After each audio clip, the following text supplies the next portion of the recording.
She was returned twice and spent 73 days in a shelter kennel watching families walk past without stopping. But one college student sat on a cold kitchen floor every single night for 11 nights, not calling her, not reaching in, just being there. And on day 12 at exactly 6:47 in the morning, Luna made her choice. Nobody warned Mia about what 11 nights on a cold kitchen floor would cost her. Not in sleep, not in bruised knees, but in something quieter, something she hadn't felt in 2 years, the slow, terrifying return of hope. She was 19 years old. She had a half-finished biochemistry textbook, a rental agreement that technically didn't allow pets, and a silence in her house that had grown so familiar she'd almost stopped noticing it. Almost. Luna had been at Maplewood Animal Rescue for 73 days. She had been returned twice. The first family said she was too wild. The second lasted exactly 4 days before calling her broken beyond repair. And so Luna sat in the back of a corner kennel, gray and brown stripes, white chest, storm-colored eyes. Not pacing, not crying, just sitting, watching families walk through the doors, slow down, speed up, and keep moving. 73 days of that. Carol, the volunteer at the front desk who had worked the front desk for 11 years, said she'd never seen a cat sit that still, like she had already made peace with something most animals never stop fighting. Some silences are just quiet. Others are made of something heavier. It was a Wednesday afternoon in late October when Mia walked through those shelter doors. She hadn't planned to adopt. She had exams, she had a lab report due Friday. Her dad, Richard, worked night shifts at a logistics company, in at 10 p.m., home by 7 a.m., asleep by 7:15, up again by 3 in the afternoon with the particular exhaustion of a man who had been running on the wrong clock for years. Their house on the edge of campus was clean, organized, and hollow in all the ways that actually matter, ever since her mom had moved out 2 years ago, and the rooms had started feeling less like rooms and more like questions nobody wanted to answer. Richard didn't talk about it. Mia didn't talk about it. They were good at that. They moved around each other in the kitchen with a practiced, quiet efficiency. Coffee here, keys there, a nod that meant good night or good morning, depending on which direction they were each heading. They loved each other. That was never the question. The question was the silence between the love and what to do with it. Carol, the volunteer at the front desk, didn't sugarcoat it. She set down her pen and looked at Mia the way someone looks at a person before delivering a small but important truth. She came from a hoarding situation, 12 cats in a one-bedroom apartment. She's never had space that was just hers, never had quiet, never had someone who stayed. Mia looked at the kennel in the corner. Luna didn't look back right away. She looked at the wall first, then slowly she turned her storm-colored eyes toward Mia, the way a person looks at someone they've decided, for now, not to trust. "She's been returned twice," Carol added quietly. "I just want you to know that before you decide." Mia drove home with Luna in a carrier on the passenger seat. Luna didn't make a sound the entire 23-minute ride, just sat in the dark and breathed. Mia kept glancing over at the carrier, then back at the road, then back at the carrier. She wasn't sure what she'd done. She wasn't sure it was wise. But somewhere between the shelter parking lot and the turn onto her street, she stopped questioning it. The first week was quiet in a different way than the house had been quiet before. Luna disappeared behind the washing machine within 3 minutes of arriving. She didn't come out for 2 full days. Richard, still in his work jacket and too tired to change, left a small plate of food near the dryer. Not close, just nearby, the way you leave a glass of water for someone without making a thing of it. By morning, the plate was empty. He refilled it without saying a word. He did it again the next morning, and the next. He never mentioned it to Mia. She noticed anyway. On the third night, Mia sat down on the kitchen floor with her back against the cabinet and her textbook open in her lap. She didn't call Luna, didn't reach behind the machine, didn't try to coax or comfort or negotiate. She just sat there, doing homework on the linoleum like it was the most normal thing in the world. Like sitting on a cold floor at 10 p.m. was exactly where a person ought to be. She did that for 11 days. If you're still watching and you haven't subscribed yet, honestly, that breaks my heart a little. Hit subscribe. You're going to want to see how this ends.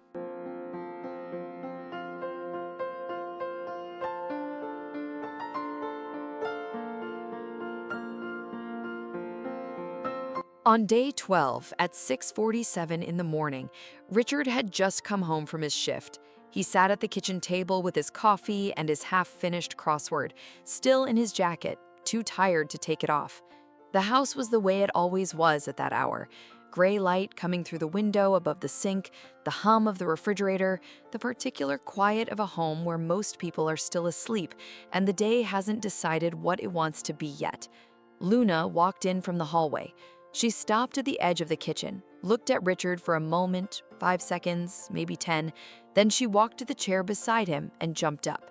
She didn't sit on his lap, she didn't purr, she just sat next to him, close enough that her tail occasionally brushed his arm.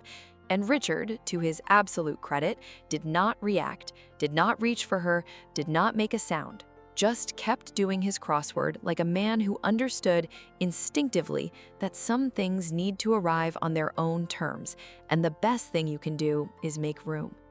When Mia came downstairs an hour later, she found her father asleep at the table, crossword half finished, Luna curled into a perfect circle beside the coffee cup, one paw resting lightly on his wrist.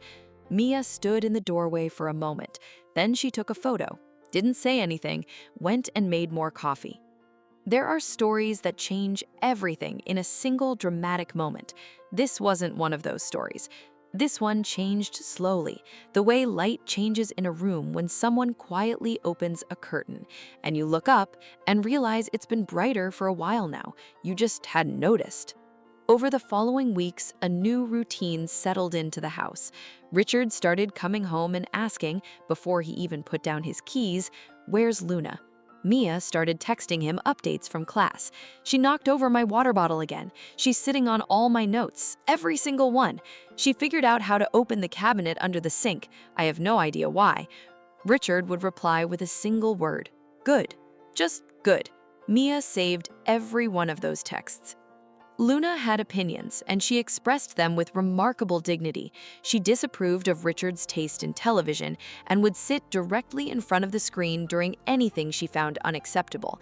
She had a specific cushion on the couch, left side, third from the end, and if anyone sat there before her, she would stand beside them in complete silence and stare until they moved. They always moved. It never took long. Some stories are too good to keep to yourself. If this one is reaching you, you already know someone who needs to hear it. She also had a way of knowing. The night Mia got a 58 on her organic chemistry midterm, the one she'd studied 40 hours for, the one that had been living in the back of her mind for 3 weeks like a low-grade fever, she came home, sat down on her bedroom floor, and didn't cry exactly, but didn't not cry either. Luna walked in, looked at her for a moment, and walked back out. Mia thought, of course, even the cat. But then Luna came back.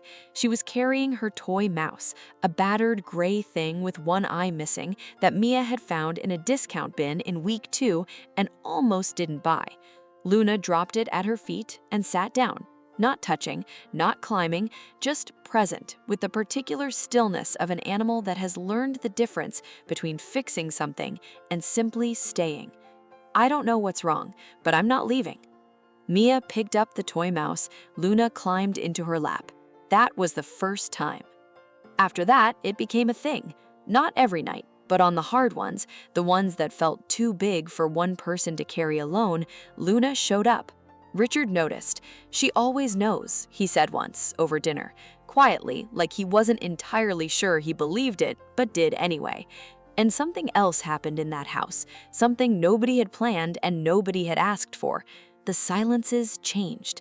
They stopped being the heavy, waiting kind, the kind that sits between two people like something unsaid. They became the kind two people share when they're finally comfortable, when they don't need to fill every gap with noise because the gap itself has stopped feeling like a wound. Richard started leaving his crossword on the kitchen table, half done, like an open invitation. Mia started sitting with him in the mornings before class, just for 20 minutes, just because. Luna sat between them, cleaning her face with one paw, completely indifferent to how much she had rearranged everything. 2 years of quiet that felt like loss, and then, slowly, without announcement, without anyone deciding it, it just felt like home again. She had been returned twice, called too wild, too difficult, too broken to bother with. She had spent 73 days in a shelter kennel watching families walk past without stopping. She had every reason not to trust, but on day 12 at 6:47 in the morning, she jumped onto a chair next to a tired man doing a crossword, quietly, on her own terms, in her own time. And they chose her back. If you're thinking about adopting a cat, a dog, any animal the world has already made its mind up about, please don't walk past the ones sitting still in the back, the ones who've been returned and labeled and decided about before anyone really looked. They're not broken. They're waiting for a cold floor and someone patient enough to sit on it. Because sometimes the ones the world called too much are exactly enough. Was it patience that changed her, or did she change them first? Tell me what you think in the comments.